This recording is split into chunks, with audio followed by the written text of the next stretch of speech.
కొరతపై రైతుల తరఫున వైఎస్ఆర్ కాంగ్రెస్ పార్టీ ఆధ్వర్యంలో పార్వతీపురం సబ్ కలెక్టర్ కార్యాలయం వద్ద ఈ నెల 9న జరగనున్న అన్నదాత పోరు కార్యక్రమంలో రైతులు స్వచ్ఛందంగా పాల్గొనాలని కోరుతూ వైసీపీ కార్యాలయంలో పార్వతీపురం మన్యం జిల్లా అధ్యక్షుడు శత్రుచర్ల పరీక్షిత్ రాజు గోడపత్రిక విడుదల చేశారు. ఈ సందర్భంగా ఆయన మాట్లాడుతూ కూటమి ప్రభుత్వం అధికారంలోకి వచ్చి అన్ని వర్గాల ప్రజలను అనేక విధాలుగా అవస్థలకు గురిచేస్తుందన్నారు. పాలనను పక్కన పెట్టి అమరావతిలో చేరిన వర్షపు నీటిని తోడే పని పెట్టుకున్నారని ఎద్దేవా చేశారు. 9న రైతుల కోసం జరిగే ఈ కార్యక్రమంలో అన్నదాతలందరూ పాల్గొని ప్రభుత్వాన్ని ప్రశ్నించాలని పిలుపునిచ్చారు.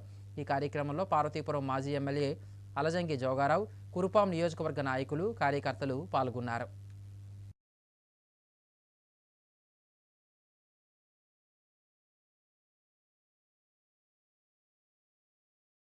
ఏదైతే ఈ కూటమి ప్రభుత్వం ఉందో ఇప్పటివరకు 2 సంవత్సరాల సమయం వీళ్ళకి పరిపాలన పూర్తయింది.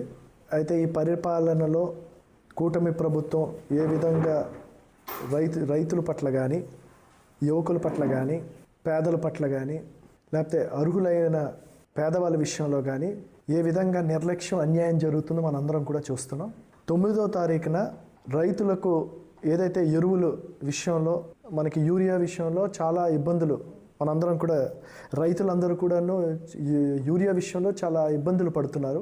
సచివాలయం విషయంలో ఏంటంటే ఈ యూరియా రైతులు ఎవరికి కూడా సరిగ్గా అందడం లేదు.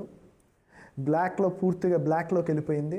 ఒకప్పుడు 260 రూపాయలకి జగన్ గారి ప్రభుత్వంలో ప్రతి ఒక్క రైతుకి కావాల్సినంత యూరియా సకాలంలో అందేది. కానీ ఇప్పుడు చూస్తే ఎక్కడ కూడా స్టాక్ లేదు.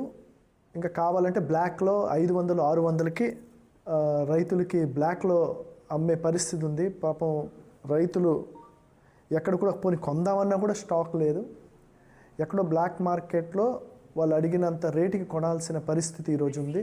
వైఎస్ఆర్ కాంగ్రెస్ పార్టీ అధ్యక్షులు జగన్మోహన్ రెడ్డి గారి పిలుపు మేరకు 9వ తారీఖున వైఎస్ఆర్ విగ్రహం నుంచి ఆర్డీఓ ఆఫీస్ వరకు రైతులతో, వైఎస్ఆర్ కాంగ్రెస్ పార్టీ నాయకులు, కార్యకర్తలు రైతులతో కలుపుకుంటూ ర్యాలీగా వెళ్ళి శాంతియుతంగా ఆర్డీఓ గారి ముందు రైతులకి పడుతున్న కష్టాలు, యూరియా యొక్క కొరతని తీర్చాలని, వారి యొక్క సమస్యలు వినాలని, సమస్య తీర్చాలని వినతి పత్రాన్ని అందించడానికి ఆ రోజు కార్యక్రమం పెట్టాం. దాన్ని ప్రజలందరూ కూడా పాల్గొని విజయవంతం చేయాలని పత్రికా సోదరుల ద్వారా విన్నవించుకుంటున్నాను.